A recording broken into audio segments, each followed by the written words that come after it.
सिद्धेभ्यः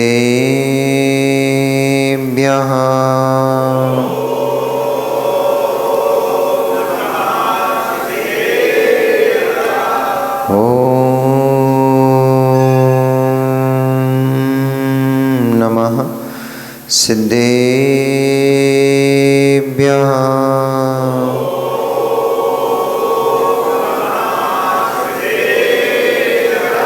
तव सिद्धे नय सिद्धे संयम सिद्धे चरित्र सिद्धेया नाणं मिदंसनं मिया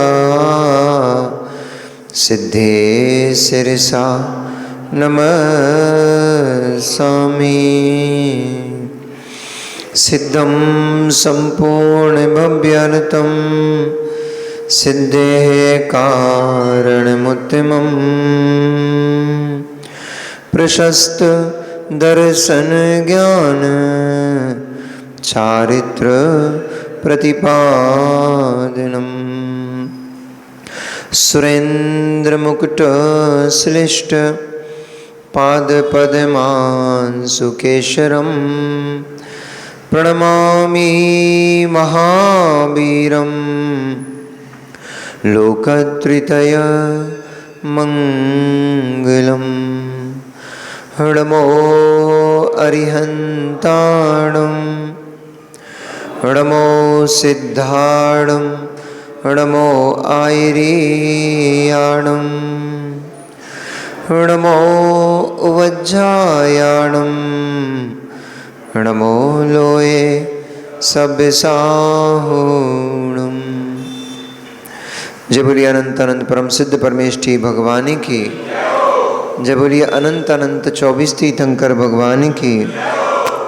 आचार्य भगवंत कुंद कुंद देवी की। आचार्य भगवंत रविशरण स्वामी महामुनि राज की। अहिंसामयी विश्व जैन धर्म की। परम पूजनीय चर्या श्रोमणी अध्यात्म योगी आचार्य गुरुदेव श्री विशुद्ध सागर जी महामुनि राज की। वीतरागी प्रभु श्री रामचंद्र भगवान की।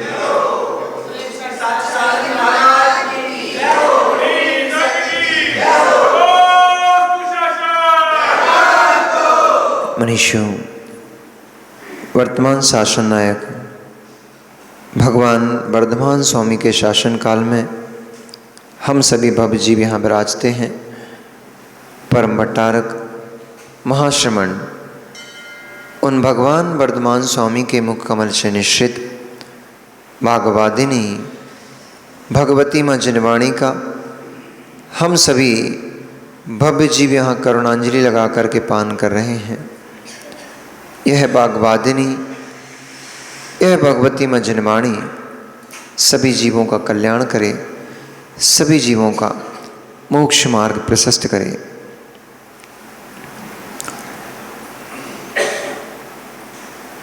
हे जीव, यदि अस्तित्व चाहता है तो अस्तित्व मिटाना पड़ेगा। अस्तित्व मिटाए बिना अस्तित्व का निर्माण नहीं होता। अस्तित्व मिट जाए तो यह जीव अस्तित्व को प्राप्त कर ले। पर्याय रूप अस्तित्व, द्रव्य रूप अस्तित्व,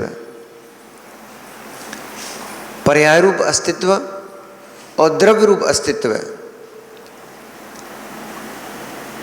गुणों के परिणमन रूप अस्तित्व और त्रैकालिकता रूप अस्तित्व।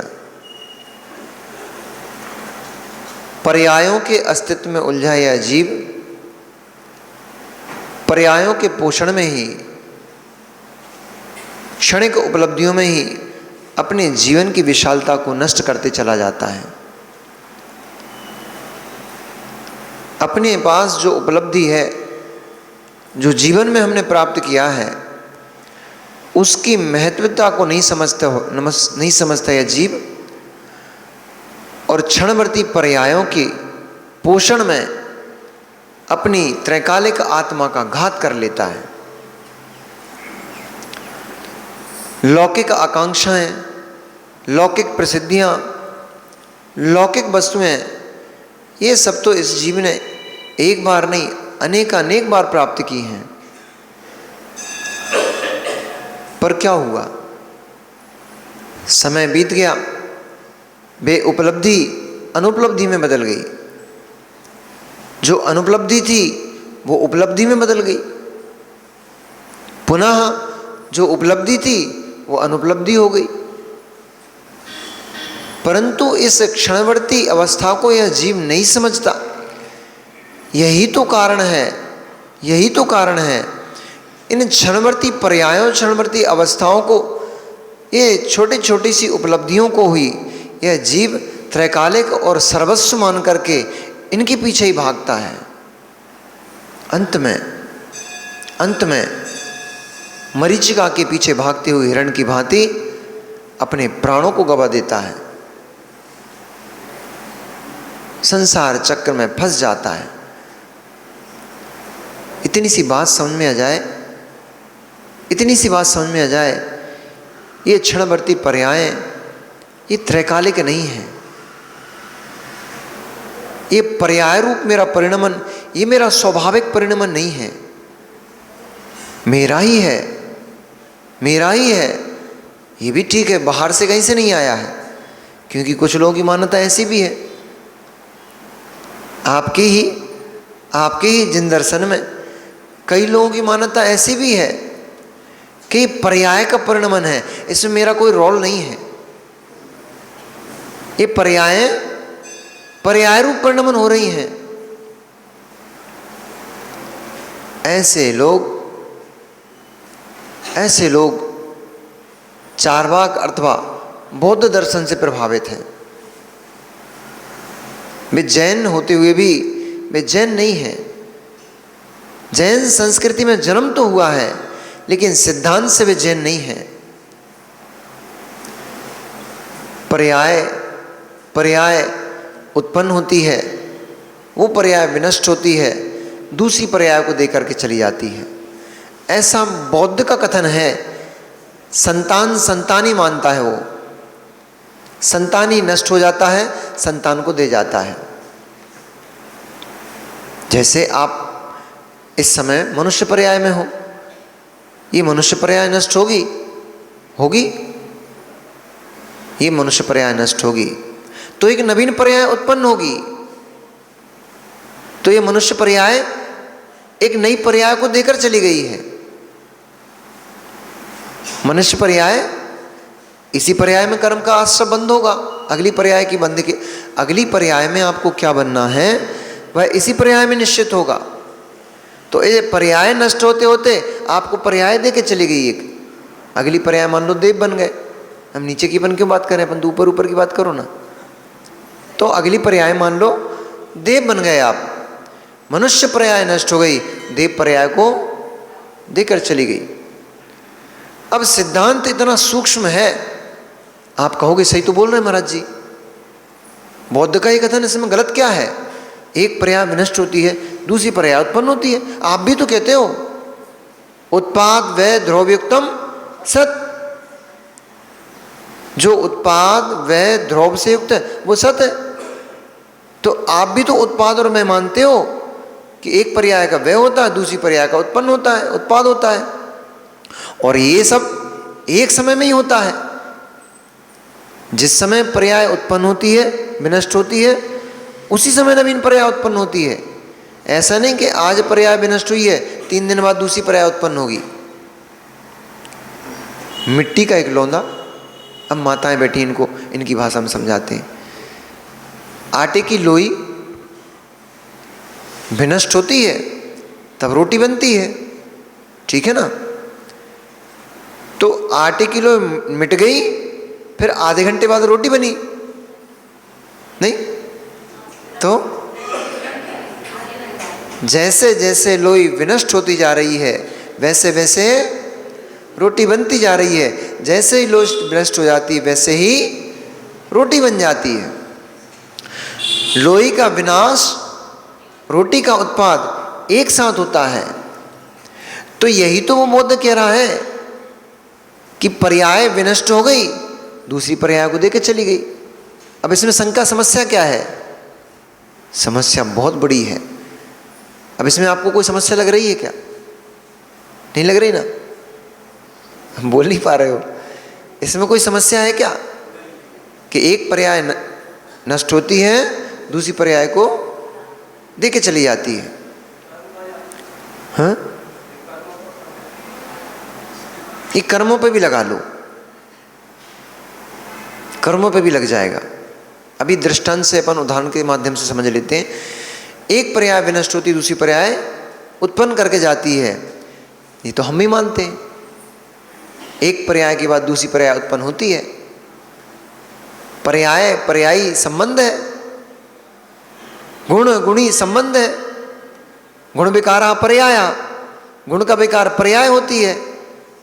और पर्याय और गुण से रहित कोई द्रव्य होता नहीं। तो एक पर्याय जाती है, उसके स्थान पर दूसरी पर्याय आ जाती है। स्थान पर इसलिए कह रहा हूं क्योंकि उसी जीव में आती है। ऐसा नहीं होगा कि मनुष्य में ही दूसरी पर्याय उत्पन्न हो जाएगी। मनुष्य था, मनुष्य में ही देव उत्पन्न हो गया, नहीं। मनुष्य मरण करेगा, देव पर्याय को प्राप्त कर लेगा वह जीव। अब हम क्या कहते हैं कि मनुष्य मरेगा, देव पर्याय को प्राप्त हो जाएगा वह जीव। यानी जीव नाम के कोई तत्व, जीव नाम की कोई वस्तु है जिसमें ये सारा परिणमन चल रहा है। बौद्ध इस बात को नहीं मानता। बौद्ध क्या कहता? संतान संतानी। जैसे युगलिया, भोग भूमिया, भोग भूमिया जीव, पति पत्नी दोनों ने बच्चे को उत्पन्न किया, बच्चे बच्ची को उत्पन्न किया, युगल संतान को उत्पन्न किया और मृत्यु को प्राप्त हो गए। तो जैसे वो मृत्यु को प्राप्त हो गए, संतान छोड़ गए, ऐसे ही एक पर्याय मृत्यु को प्राप्त हो जाती है, संतान के रूप में दूसरी पर्याय छोड़ जाती है।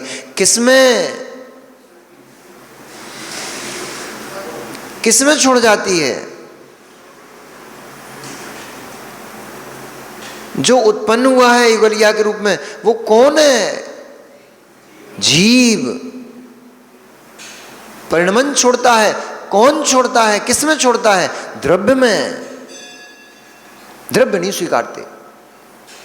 ऐसे ही आपके जिन धर्म में, भैया दीपक भाई, आपके जिन शासन में भी ऐसे लोग हैं जो पर्याय पर्याय का परिणमन मानते हैं, वो जीव का उसमें परिणमन मानते ही नहीं। भोजन कर रही, पर्याय भोजन कर रही, हम थोड़ी कर रहे हैं। पर्याय भोजन कर रही है, मैं थोड़ी करता हूं। मेरा स्वरूप तो ये भोग आदि से रहित है। मैं तो भोगाकांक्षाओं से रहित होता हूं। तो क्या ये रसगुल्ले खाने का मन पुद्गल को कर रहा था? तो क्या इस भोजन का स्वाद लेने वाला पुद्गल है? शरीर स्वाद ले रहा, जीव स्वाद ले रही ना। कौन ले रही? कौन ले रहे भैया? रिंकू भैया, स्वाद लेने का काम कौन करती है? हैं? जीव का जीव, मतलब आत्मा वाला जीव कि जीव वाला जीव? तो आप मुंह पे क्यों जीव पे क्यों रखते हो फिर? मुख में क्यों रखते हो आप? फिर नाक में, कान में डाल दो उसको, ग्रास को, उससे भी स्वाद आ जाएगा? नहीं आएगा। इन गहरे रहस्यों को समझना पड़ेगा। सम्यक दर्शन इतनी हल्की वस्तु नहीं। कल मैं बात कर रहा था सम्यक दर्शन की। सम्यक दर्शन इतनी हल्की फुल्की वस्तु नहीं है कि आपने बोल दिया हम सम्यक दृष्टि और होगा सम्यक दृष्टि।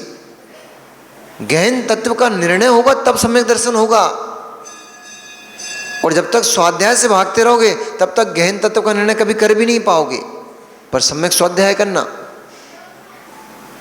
कुछ भी मत पढ़ने लग जाना।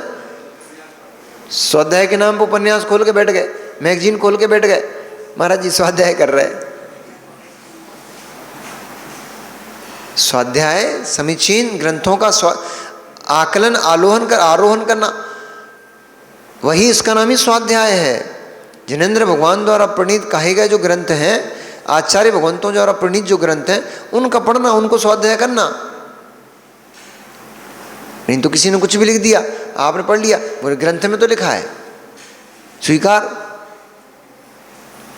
जिनेंद्र वाणी से मिलान खाना चाहिए, वो स्वाध्याय स्वाध्याय है, अन्यथा वो भी स्वाध्याय आभास। समझते चलना भैया, बहुत जरूरत है तुम्हें। लोगों ने क्या कर डाला, लोगों ने क्या कर डाला, एक पक्ष को पकड़ के बैठ गए, दूसरे पक्ष को छोड़ दिया, गौण नहीं किया, छोड़ दिया, छोड़ दिया तो एकांत मिथ्यात्म में चले गए। ज्ञानी अज्ञानी हो चले बन के जी रहे हैं, लगता है हम ज्ञानी हैं पर अज्ञानी बन के जीते हैं, क्योंकि एक पक्ष अज्ञान है, एकांत मिथ्यात्म है। वस्तु कल ही पढ़ रहे थे, वस्तु का जब भी कथन होगा नए प्रमाण पूर्वक ही होगा। नए नए को पकड़ के बैठ जाओगे कभी वस्तु नहीं जान पाओगे, क्योंकि जब नए पकड़ोगे तो प्रमाण देखना ही पड़ेगा, नए चलेगा किसमें। प्रमाण से जानी गई वस्तु के एक अंश के कथन को नए कहा जाता है। तुमने नए तो पकड़ लिया, प्रमाण को छोड़ दिया। अब प्रमाण है ही नहीं तुम्हारे पास, नए किस में लगा रहे हो। अथवा प्रमाण को पकड़ लिया, नए को छोड़ दिया, वस्तु का कथन कैसे कर रहे हो, वस्तु को समझ कैसे पा रहे हो। नए प्रमाणाभ्याम वस्तु सिद्धि इति सिद्धा सिद्धांतः। नए प्रमाण से ही वस्तु की सिद्धि होगी, यह सिद्धांत सिद्ध है। इसलिए एक पक्ष नहीं चाहिए, अनेक पक्ष चाहिए। अनेक पक्षों में जब आपकी प्रज्ञा जाएगी तब आप द्रव्य को द्रव्य, पर्यायों को पर्याय देख पाओगे। ऐसे काम नहीं चल जा पाएगा कि वो तो पुद्गल कर रहा है, पुद्गल का भोक्ता पुद्गल है, पुद्गल खा रहा है, हम थोड़ी खा रहे हैं। तो स्वाद लेकर के जो आनंदित हो रहा है वो पुद्गल हो रहा है। तो फिर हम तो कहेंगे आप मिथ्या दृष्टि हो गए। बोले ऐसे कैसे बोला महाराज जी, माइक लगा के मिथ्या दृष्टि बोल रहे लोगों को। हाँ, हम तो यही कहेंगे, ऐसा हम थोड़ी कहेंगे, ऐसा आगम कहेगा। क्योंकि पुद्गल का लक्षण क्या है और जीव का लक्षण क्या है। संवेदन पुद्गल के अंदर होता है कि जीव के अंदर होता है?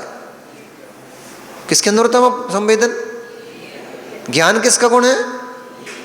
तो पुद्गल को खिला रहे हो, पुद्गल को खिला रहे हो, पुद्गल को खिला रहे हो और पुद्गल को खिला रहे हो,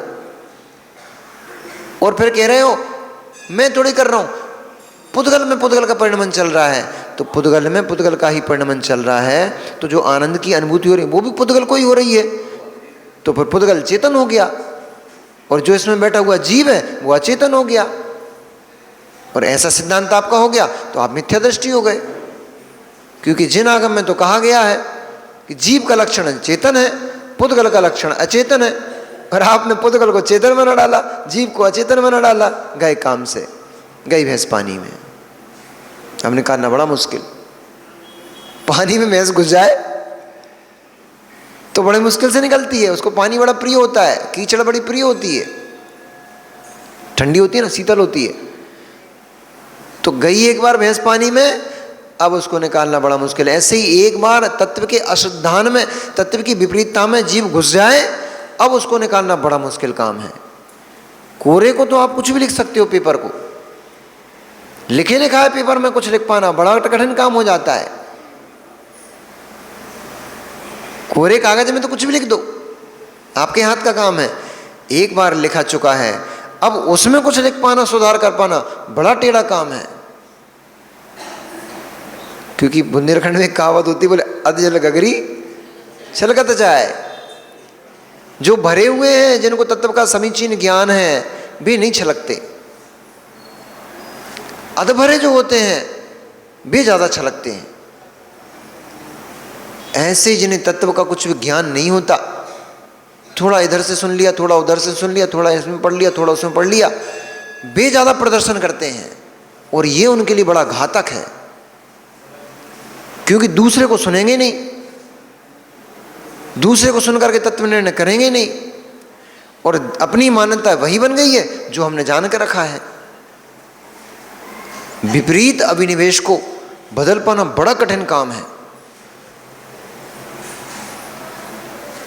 विपरीत अभिनिवेश के कारण तो असंख्यात वर्ष तक भटकता रहा मारीची, क्योंकि दृढ़ श्रद्धान बन गया मैं तो तीर्थंकर हूं, तो मैं जो कहूंगा वही सत्य है, तो जो करता था उसे ही सत्य मान बैठा। विपरीत अभिनिवेश। अब उसके बीच में कितने सारे तीर्थंकर होकर चले गए। आदिनाथ से महावीर के बीच में 22 तीर्थंकर और होकर चले गए। पहले आदिनाथ, अंतिम महावीर, तो 2 को छोड़ दो, 22 तीर्थंकर होकर चले गए और असंख्यात केवली होकर चले गए। नहीं समझ में आई, नहीं समझा पाए। इसलिए एक बार विपरीतता में घुस गया जीव, फिर उसको बाहर निकाल पाना बड़ा कठिन कार्य है। इसलिए भैया कम ज्ञान तो चल जाएगा, कम ज्ञानी को तो मोक्ष हो जाता है,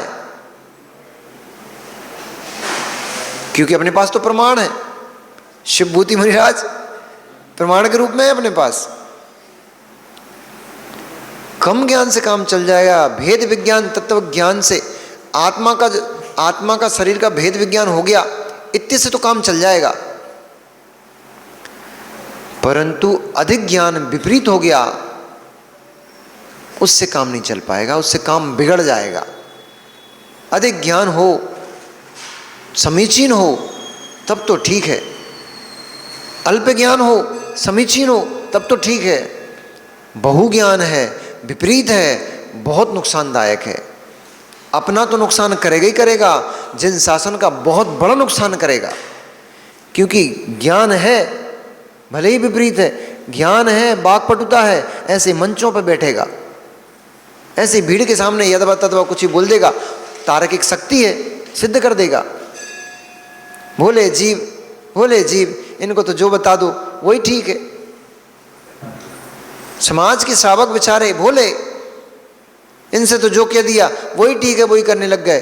कोई ने बोला भैया चरू से नहीं डालने पड़ता, चुरिया से डालना पड़ता, वो क्या बोलते उसको, वो गड़ई से डालना पड़ता है अभिषेक के लिए। हाँ भैया, कल से चरू बंद, गड़ई शुरू। अबे बुंदेलखंडी शब्द हैं। वो किसी ने बोला लोटे से नहीं, शांति धारा झारी से करो, तो झारी से शुरू हो गई, लोटे से बंद हो गई। किसी ने कहा झारी में टोंटी क्यों लगाई है, ये तो खंडित हो गई, बिना खंड के लाओ, तो बिना खंड के ले आए। मतलब ये तो बेचारे श्रावक बड़े भोले होते हैं, इनसे जो बोलो वही शुरू हो जाते हैं, क्योंकि इनको शास्त्र पढ़ते नहीं है, तत्व ज्ञान है नहीं। सो जो सफेद कपड़े पहन के आ गए, बेमंच पे बैठ गए, अथवा चुटैया बना के आ गए, बेमंच पे बैठ गए, वही वो लोग, क्योंकि लोगों की आस्था श्रद्धा जुड़ी हुई है, लोगों का धर्म के ऊपर विश्वास जुड़ा हुआ है। आप प्रमाणित पुरुष हो, इसलिए वही बोलो जो आगम में प्रमाण है। यदवा तदवा अथवा वो बिल्कुल भी मत बोलो जिसका आगम में कोई प्रमाण कहीं से कहीं तक नहीं मिलता। मूलाचार पढ़ने वाले भी, अम्मा सुबह पढ़ रहे थे मूलाचार को, उसमें कुछ विषय ऐसा निकल कर आया कि मूलाचार पढ़ने वाले, मूलाचार को पालन करने वाले मूलाचार के विपरीत बोल देते हैं। अब कहां जाएगा बेचारा श्रावक? अब बेचारा श्रावक कहां जाए? तुमसे ही तो एक आशा लगाई है कि मुनिराज असत्य भाषी नहीं होते हैं, मुनिराज का सत्य महाव्रत होता है, मुनिराज ही आगम के विरुद्ध बोलने लग जाएंगे। अब बेचारा ये श्रावक अपना सर पटकने के लिए अब कहां जाएगा? कानों को पवित्र करने के लिए अब कहां जाएगा? इसलिए वही बोलना चाहिए जो आगम में प्रमाण है। वही ज्ञान है, से सारा ज्ञान अज्ञान। जैसे समीचीन ज्ञान है, उसका कथन करना ही सम्यक है, उसके विपरीत कथन करना मिथ्यात्व है। ऐसे ही समीचीन क्रिया करना, समीचीन आचरण करना सम्यक है, उसके विपरीत क्रिया करना मिथ्या क्रिया है, मिथ्या चारित्र है। मिथ्या चारित्र में लौकिक सिद्धियां तो हो सकती हैं, परंतु आत्म सिद्धि नहीं हो पाती। आत्म सिद्धि करना है तो उस मार्ग का अनुसरण समीचीन करना पड़ेगा, तत्व ज्ञान पूर्वक।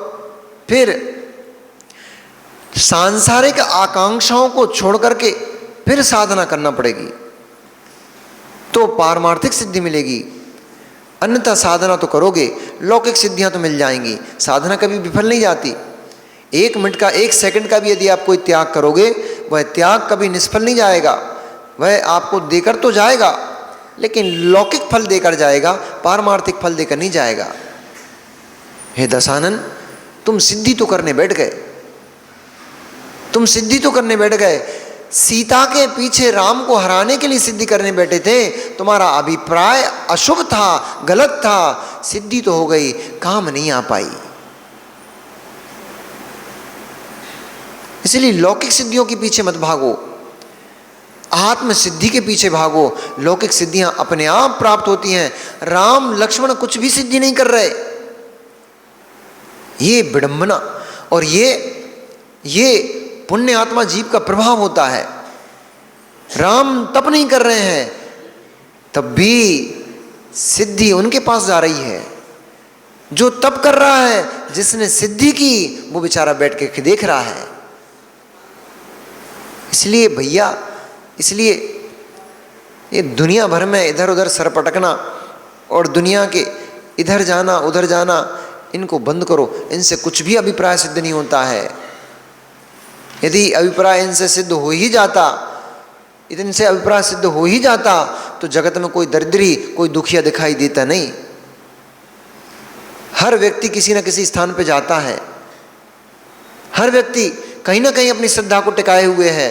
यदि इन लौकिक देवी देवताओं की आराधना करने से ही सब चीज़ों की सिद्धि हो जाती है, तो जगत में ये दुख, तकलीफ, कष्ट, पीड़ा, बीमारियां ये क्यों दिखाई देती हैं? हमें तो ये समझ में नहीं आया, इतनी बड़ी महामारी कोरोना के समय पे सारे देवी देवता कहाँ चले गए थे? ब्रह्मांड में इतने प्रकार के देवी देवता माने जाते, इतने प्रकार के ईश्वर की सिद्धि मानी जाती है। वे सारे के सारे परमात्मा, सारे के सारे ईश्वर और सारे के सारे देवी देवता कहाँ भाग खड़े हुए थे? 2 साल तक उस बीमारी ने कितने लोगों के प्राण हरण कर लिए। क्या उन सिद्धियों रिद्धियों को बिल्कुल दया नहीं आ रही थी? क्या उन देवी देवताओं को, उनको बिल्कुल भी करुणा दया नहीं थी? अरे दूसरों को नहीं भगाते तो नहीं बचाते, दूसरों को नहीं बचाते, साहुला जी तो नहीं बचाते। कम से कम जो तुम्हारे पास नरियल फोड़ने आते हैं, तुम्हारे पास चिरौंजी चढ़ाने आते हैं, उनकी रक्षा कर लेते। वे भी नहीं बचे, वे भी नहीं बचे। इसलिए अब समझ लो, मान लो कि ब्रह्मांड में न हरिहर, न ब्रह्मा, न परमेश्वर, न जनेश्वर, कोई भी इस जीव की रक्षा नहीं कर सकता है।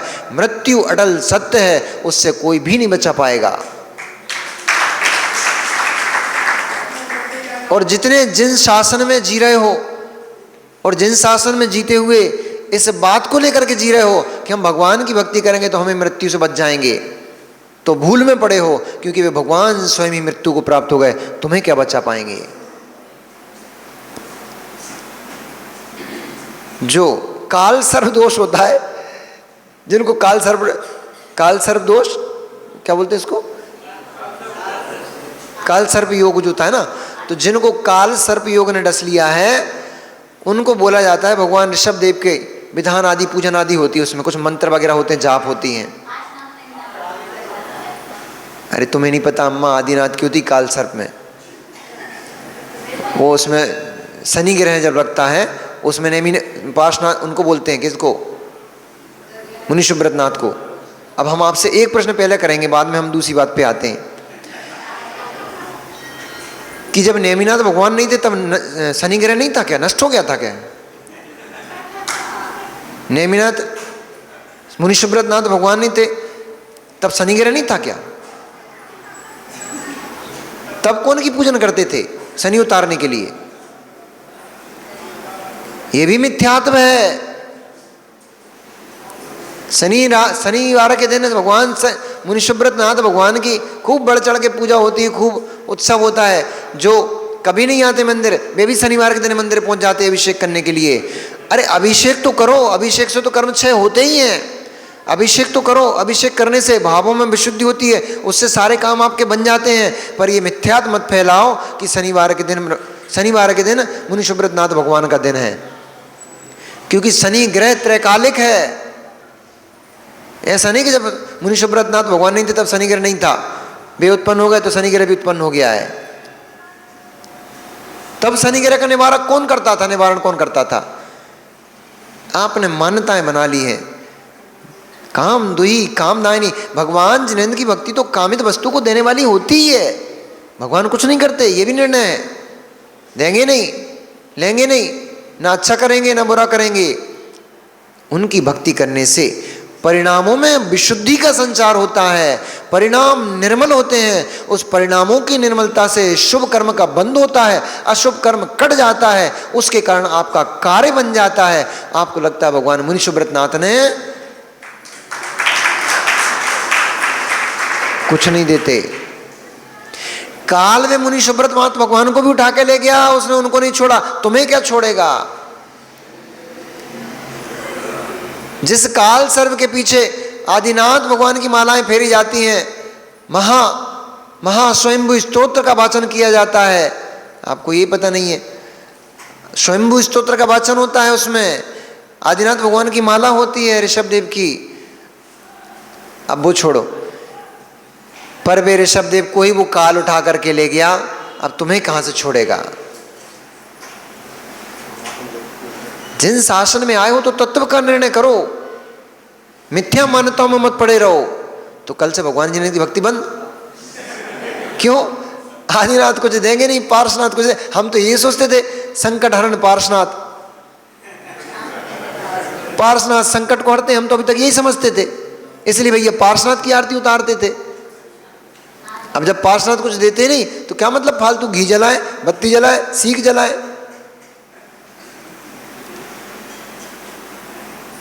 पाप में पड़ोगे तो पाप का ही बंध होगा और संसार परिभ्रमण ही होगा। शुभ क्रिया में लगोगे, अशुभ से बच जाओगे, पुण्य कर्म का आश्रय होगा, पाप कर्म की निर्जरा होगी, उससे तुम्हारा काम अपने आप बन जाएगा। मांगने मत जाओ, लौकिक सिद्धियों के पीछे मत भागो, भगवान की भक्ति में तल्लीन हो जाओ, निष्कांक्ष भाव से भगवान की भक्ति में लग जाओ, अपने आप सब भंडारे अपने आप भर जाते हैं।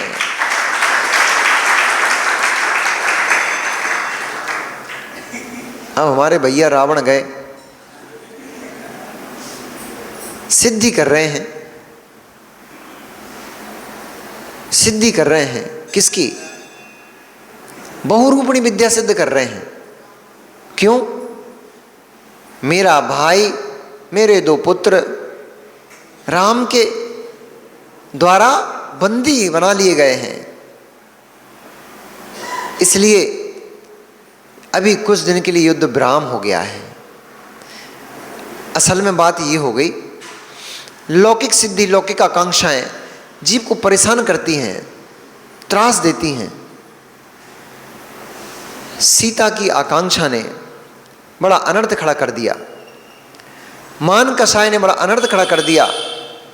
जब कुंभकर्ण, मेघनाद और इंद्रजीत सभी को बंदी बना लिया गया, दशानन जब अपनी लंका में वापस पहुंचा, मंत्रियों ने मंत्रणा की और कहा, हे दशानन, देखो आप नहीं देख पा रहे हो तो हम सत्य बोलने से तो नहीं चूकेंगे, फिर यदि आपको हमें मृत्यु दंड भी देना हो तो हमें स्वीकार है, परंतु तुम विनयी हो, तुमने अभी तक हमारी कोई भी बात का उल्लंघन नहीं किया है, आप सहर्ष हमारी बात को स्वीकार करते हो, इसलिए देखो आप देख नहीं पा रहे हो, पुण्य क्षीण होते चला जा रहा है आपका। जब से सीता को हर के लाए हो तब से आपके साथ बताओ अच्छा क्या हुआ है? खरदूषण की मृत्यु हो गई, उसका पुत्र का नाम क्या था? शंभु। आपका महाशुभट खरदूषण चला गया, महाशुभट शंभु चला गया, और ऐसे कितने बड़े बड़े योद्धा नष्ट हो चुके हैं। सुग्रीव, हनुमान, अंगद, नल, नील, सारी की सारी वानर वंशी सेना आपसे पृथक हो चुकी है, आपसे दूर चली गई है। यहाँ तक कि आपका सगा भाई विभीषण आपसे दूर चला गया है। क्यों नहीं देख पा रहे हो? आपका पुण्य छीन होते चले जा रहा है। आप अभी भी चेत जाओ, अभी समय है, अभी कुछ नहीं बिगड़ा है। अभी विभीषण को वापस प्राप्त किया जा सकता है, अभी भानुकर्ण को वापस प्राप्त किया जा सकता है, अभी मेघनाथ इंद्रजीत को वापस प्राप्त किया जा सकता है। राम के पास शीघ्र ही दूत पहुंचाओ और उनसे कहो कि वे संधि कर लें, उन्हें मित्र बना लो। आपका यश बचा रह जाएगा, आपकी कीर्ति बची रह जाएगी। दासता मत स्वीकार करो। राम करुणाशील हैं, राम दयाशील हैं, राम कुछ भी नहीं चाहते हैं, वे मात्र अपनी पत्नी चाहते हैं। इसलिए मित्रता कर लो, मित्रता करने में कोई हर्ज नहीं है। आपका कोई अपयश का नुकसान, आपके यश का नुकसान नहीं है। इसलिए उनसे मित्रता कर उनकी सिया को उनको वापस दे दो, सब काम बन जाएगा। अन्यथा मुझे तो लंका के ऊपर मंडराते हुए जो घरे अंधकार काले काले बादल हैं, ये ठीक नहीं लग रहे हैं। ये लंका की आपत्ति की सूचना दे रहे हैं। दशानन ने अपने वृद्ध मंत्रियों को कभी उनकी मंत्रणा का उल्लंघन नहीं किया था। इसलिए उन्होंने कहा, मैं भी वही देखता हूँ। दशानन बोला, मैं भी वही देखता हूँ जो आप लोग देख रहे हो, परंतु सीता को वापस कैसे करूं? इससे दशानन की कीर्ति में कलंक लग जाएगा, अपयश फैल जाएगा। उन्होंने कहा, यदि राम आपको बंदी बना लेते हैं तो बड़ा अपयश होगा, परंतु राम से यदि आप मित्रता कर लेते हो तो आपका बड़प्पन होगा, महानता होगी कि अज्ञानतावश मैंने कोई दुष्कृत्य कर लिया था, प्रतिबोध को प्राप्त होते ही मैंने एक सही उचित कार्य किया और सारी लंका, सारे देश, सारे राजे महाराजे यही चाहते हैं। इसलिए इसमें अपयश का कोई भी सवाल नहीं है। तब खोटे अभिप्राय से भरे हुए दशानन ने कहा, ठीक है, जैसा आप लोग कहते हो वैसा ही करता हूँ। उन्होंने एक युवा तेजगामी दूत को बुलाया, अपनी मोह और नजरों के इशारे से अपना अभिप्राय उसको बतलाते हुए कहा कि जाओ राम को संदेश दो कि रावण उनसे संधि करना चाहता है और उनको मित्र बनाना चाहता है। भ्रकुटियों के इशारे को समझने में चतुर दशानन का वह दूत उसके मन के हृदय की बात को बहुत अच्छे से समझता था। इसलिए उसके हृदय की बात को और नेत्रों के इशारे को समझता हुआ वह दूत जाकर सीधे रामचंद्र जी के खेमे में पहुंचा। युद्ध भूमि में संध्या रात्रि का समय था। जैसे ही दूत वहां पर पहुंचा, शीघ्र ही सभी वानर वंशियों ने देखा कि ऊपर से आसमान में से कोई विमानधारी कोई चला आ रहा है। लगता है छल के द्वारा दशानन कुंभकर्ण, भानुकर्ण और मेघनाथ आदि को छुड़ाने के अभिप्राय से यहाँ आया है। इसलिए सभी सावधान हो गए। सारे ही सुबट अपने अस्त्र शस्त्र निकाल करके और उस स्थान पर पहुंच गए जहाँ पर उनको बंदी बना के रखा गया था। तीनों को उस स्थान को सुरक्षित करते हुए घेरे में ले लिया।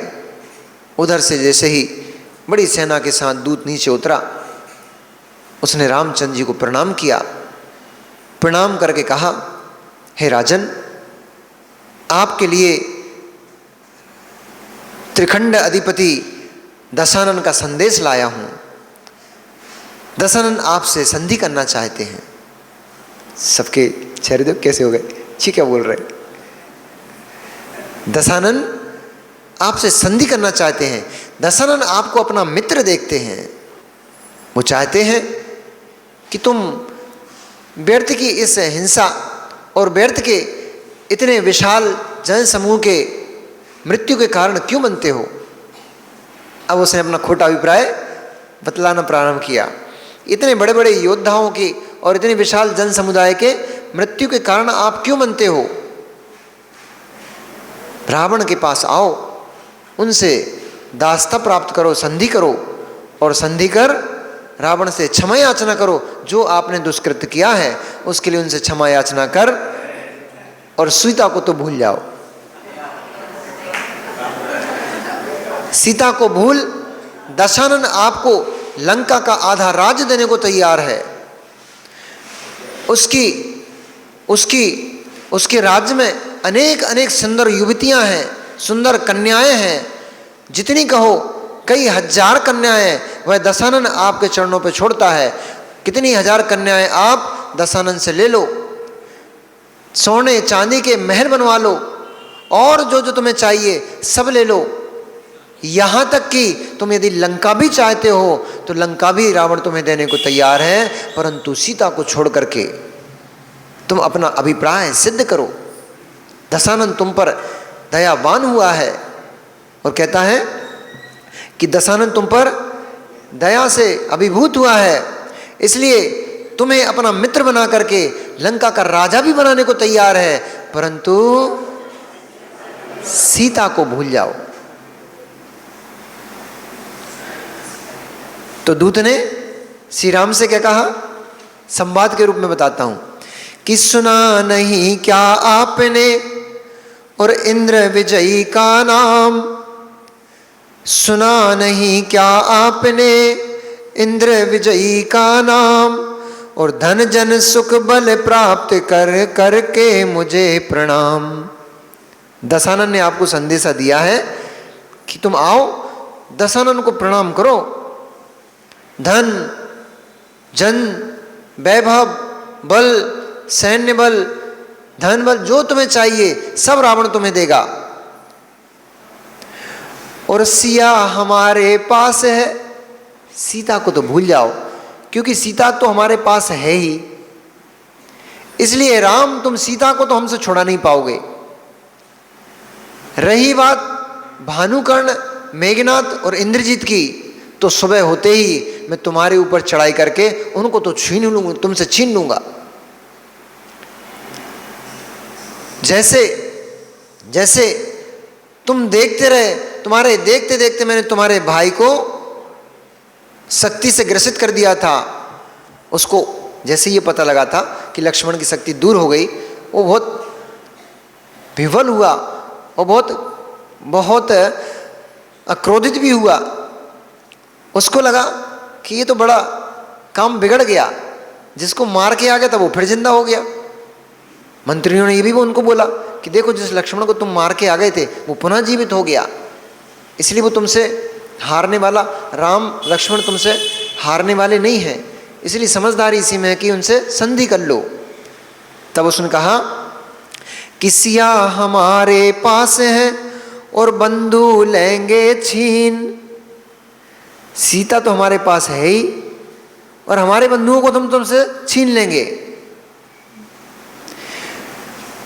सिया हमारे पास है और बंधु लेंगे छीन, और संधि से सुख करो प्राप्त और हो मेरे अधीन।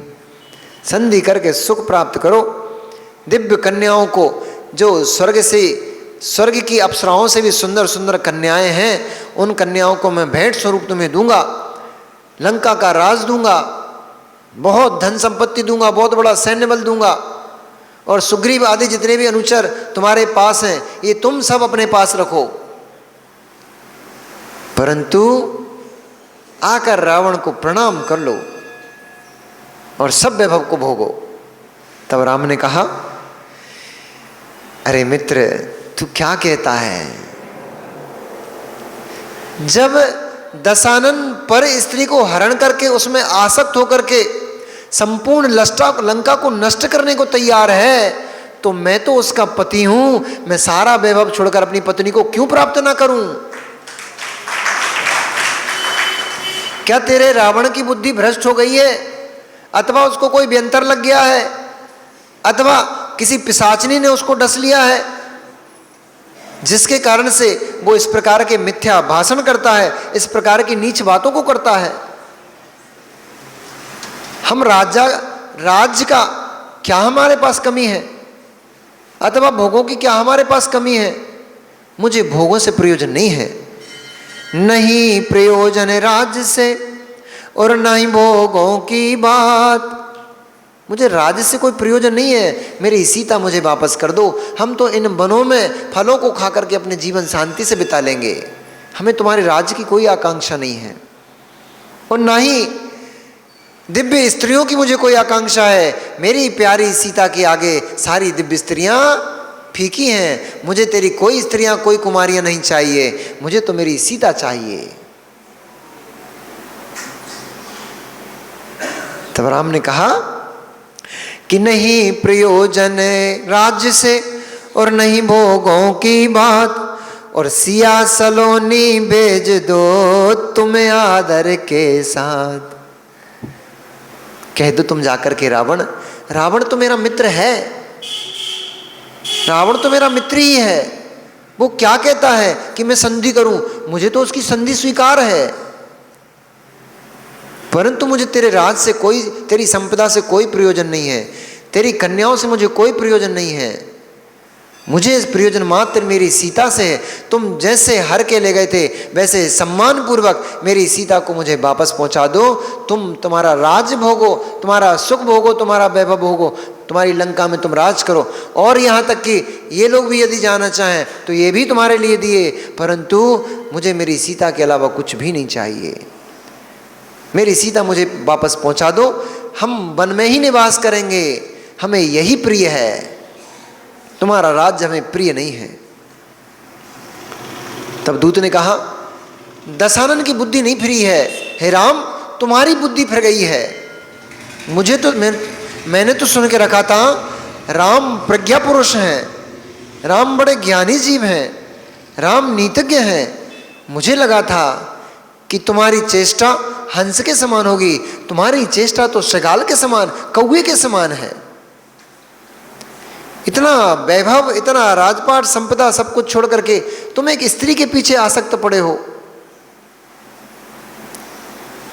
ऐसे क्रूर वचनों को जब सुना भामंडल तमतमा गया, उसको क्रोध आ गया और उसने उस दूत की गर्दन को अपनी भुजाओं में समेटा और समेटते उससे कहा सुनकर बातें दूत की और कर भामंडल, सुनकर बातें दूत की कर भामंडल मुख लाल।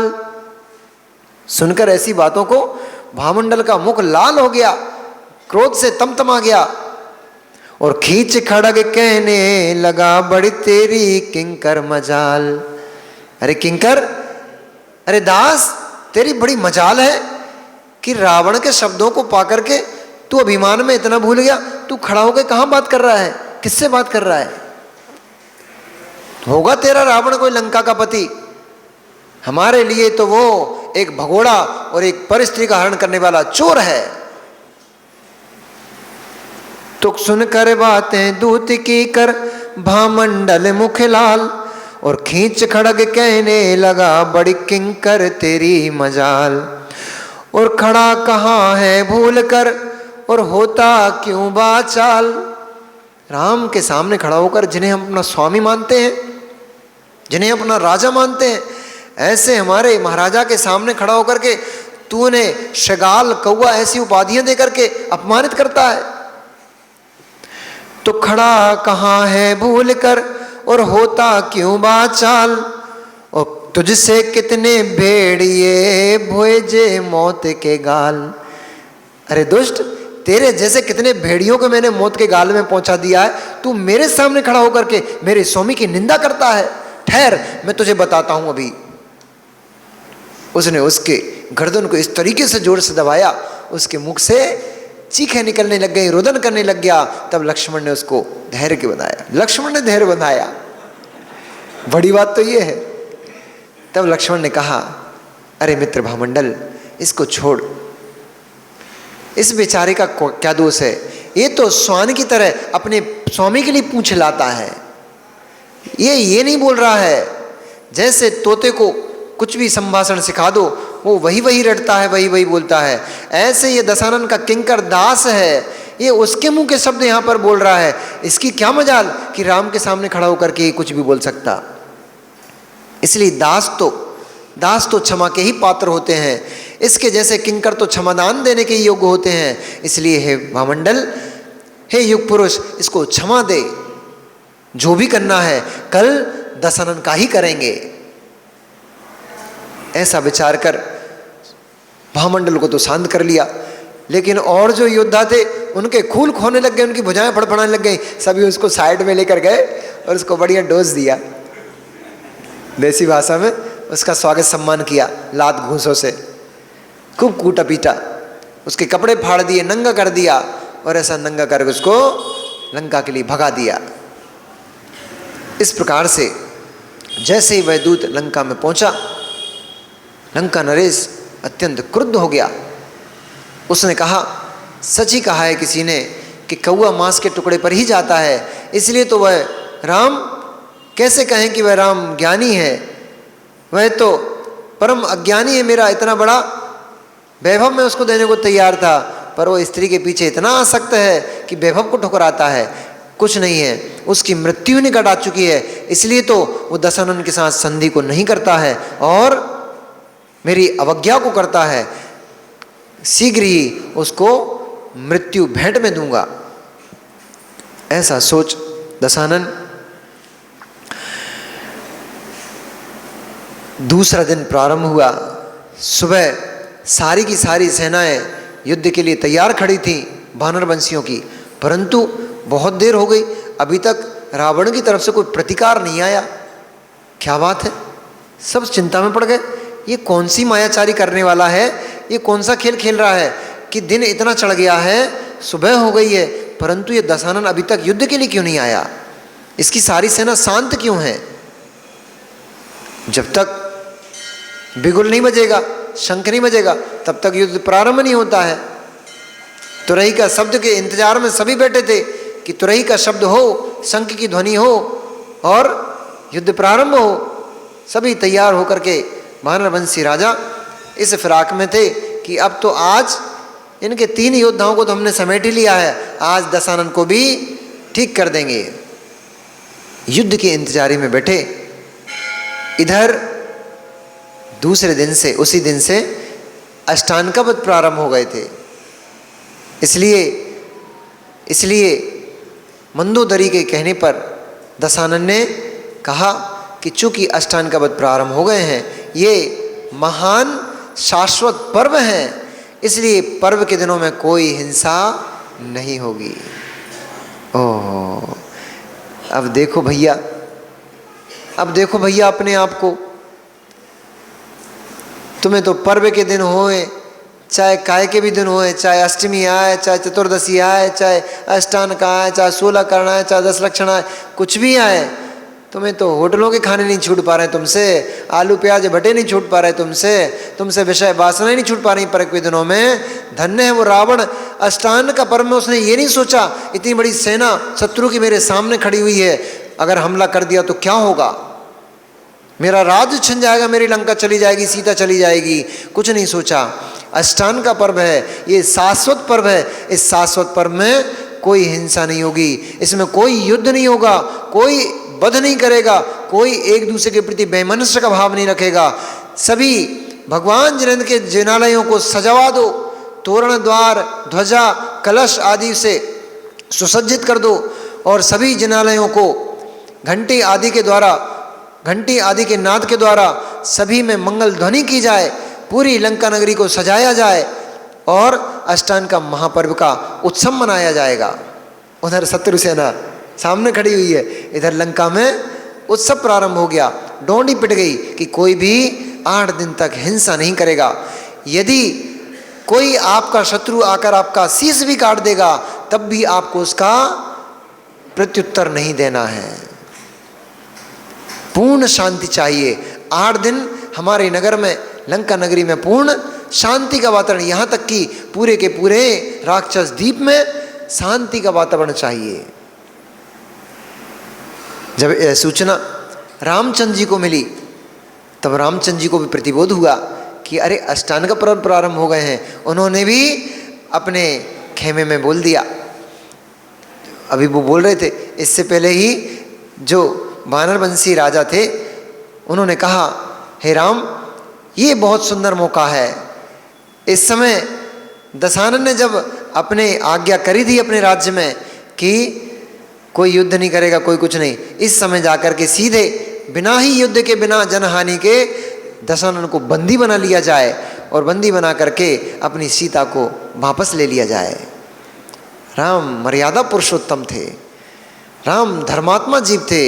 उन्होंने कहा, जब दशानन इतना क्रूर, इतना अधर्मी होकर के भी जब अष्टांगिका पर्व में अहिंसा का नाद किया है, उसने हिंसा नहीं कर रहा है, तो हम कैसे कर सकते हैं? इसलिए अब तो युद्ध अष्टांगिका के बाद होगा। तब रावण ने सोचा, अभी मौका अच्छा है, अभी बहुरूपणी विद्या सिद्ध कर ली जाए, क्योंकि 10 दिन 8 दिन का युद्ध विराम है और मुझे 26 दिन लगेंगे, 24 दिन लगेंगे बहुरूपणी विद्या सिद्ध करने के लिए। 8 दिन तो मुझे ये मिल ही जाएंगे, शेष दिनों में मेरे योद्धा स्थिति को संभाल लेंगे। पर एक बार मुझे बहुरूपणी विद्या सिद्ध हो गई तो फिर तो सारे वानरवंशी राम लक्ष्मण आदि आदि जो भी हैं सब मेरे सामने घुटने टेक ही देंगे। इसलिए वह उन अष्टांगिका पर्व का आलम्बन ले और शांतिनाथ भगवान के जिनालय में, जो ऐसा दिव्य जिनालय था जिसमें रत्नमयी प्रतिमा शांतिनाथ भगवान की विराजमान थी, स्वर्ण और रजत के उस मंदिर में खंभे बने हुए थे, भगवान जिनेंद्र का सिंहासन मणिमयी था, नीलमणि का बना हुआ था, और पूजन की द्रव्य स्वर्णमयी रजतमयी पुष्प आदि से सुशोभित थी। ऐसी दिव्य पुष्प आदि के माध्यम से उसने भगवान जिनेंद्र की अर्चना पूजन की, अष्टांगिका पर्व का प्रारंभ किया।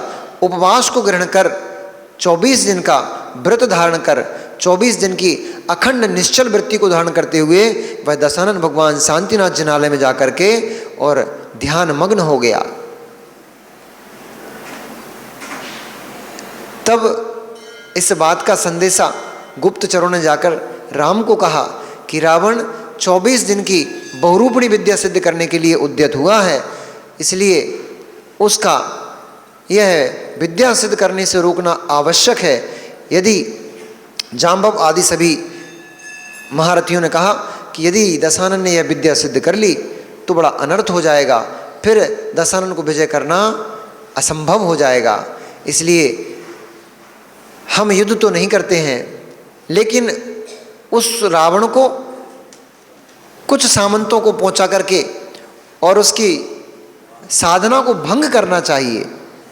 यदि उसकी साधना भंग ना हुई तो फिर बड़ा अनर्थ हो जाएगा। ऐसी मंत्रणा कर राम ने आदेश दिया, ठीक है, कोई जनहानि धनहानि ना हो, इस प्रकार से जाकर कुछ उपक्रम करो कि वहाँ पर रावण सिद्धि ना कर पाए और रावण अपनी साधना से च्युत हो जाए। इस प्रकार से अंगद, नल, नील, ब्रादित आदि आदि विद्याधर बहुत सारे और बहुत बड़ी सेना दशानन के लंका नगरी में प्रवेश कर गई। अब चूंकि मार काट का तो मना था, तो रोक टोक कोई थी नहीं, स्वतंत्र होकर के पूरी लंका में कोई कहीं भी घूम सकता था, शांति का वातावरण था। इसलिए सारे के सारी बहुत बड़ी सेनाओं को लेकर के ये उसमें प्रवेश कर गए। विद्या बल से मद में भरे हुए इन लोगों ने जाकर के लंका में उत्पाद मचाना शुरू कर दिया।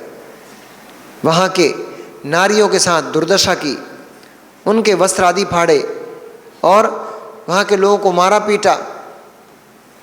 लंका में जैसे उनका प्रवेश हुआ, लंका की विचित्र दशा को देख करके वे बड़े आश्चर्यचकित थे।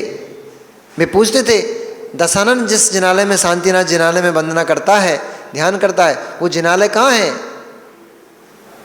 पर वो व्यक्ति कोई उत्तर नहीं देता था, तो उसका हाथ पकड़ते थे, तब उनको पता लगता था ये तो पुतलिका खड़ी हुई है, ये तो पत्थर का पुरुष खड़ा हुआ है। तो किसी स्त्री का रूप देख करके मोहित हो जाते, टक टक टकाकर उसको देखते रहते, और थोड़ी देर बाद पता पड़ता ये तो मोम की पुतलिका बनी खड़ी हुई है, ये साक्षात स्त्री नहीं है। तो कभी नगर में प्रवेश करते हुए वे बड़े भयभीत हो जाते थे। क्यों? देखते थे नीचे बड़े बड़े घड़ियाल, मगर वहाँ पे घूम रहे हैं। फिर थोड़ी देर बाद पता लगता था कि वो तो स्फटिक की रचना की गई है, ऐसी मणियों की रचना की गई है ऐसी। ऐसे विचित्र विचित्र दृश्यों को देख करके वे सारे बड़े आश्चर्यचकित थे और आश्चर्य से भरे हुए उन सभी ने लंका नगरी में उत्पात मचाना शुरू कर दिया। बड़ा उत्पात किया, बहुत हानि की और सभी के सभी अंगद आदि उस शांतिनाथ जिनालय में पहुंच गए। प्रकरण बहुत बड़ा है, हालांकि 25 से 20-25 पेज में वर्णन किया गया उसका, तो अपन तो इतने समझो कि उनने बहुत उत्पात मचाया वहाँ पर। और मचा करके वे जब जैसे ही शांतिनाथ जिनालय में पहुँचे, रावण को उसने ध्यान के मग्न देखा अंगद ने, तो अंगद ने रावण को ध्यान से विचलित करने के लिए बहुत सारे प्रयास किए, परंतु जब वह विचलित होते हुए नहीं दिखाई दिया, तब उसने जाकर के और मंदोदरी को पकड़, उसकी चोटी पकड़ करके और रावण के सामने उसको मारा पीटा, उसके साथ छीना झपटी की। ऐसी दशा को देख करके फिर क्या हुआ? ऐसी दशा में मंदोदरी बहुत जोर से चीखने लगी, रोने लगी। उसने कहा, अरे दशानंद, मैं तुम्हारी पट्ट महिषी मंदोदरी हूँ, तुम क्या ऐसी सिद्धि करने में लगे हो? मेरी ये दुर्दशा हो रही है, ये सुग्रीव का पुत्र तुम्हारी पत्नी को घसीटता है, मारता है, चोटी खींचता है, मेरी दुर्दशा, मुझे दुर्दशा को प्राप्त करा दिया है। तुम शीघ्र ही प्रसन्न हो और इससे पापी को दंड दो। ऐसा सुनकर ही क्या होगा, अब कल पता लगेगा। रावण अपने ध्यान को छोड़ेगा और अंगद को क्या पिटाई करेगा, पकड़कर बंदी बना लेगा, अथवा अंगद से रावण हार जाएगा। अब क्या होगा कल देखते हैं। नमो रियंताड़म, नमो सिद्धाणम, नमो आर्याणम, नमो वज्रायणम, नमो लोहित साहुणम।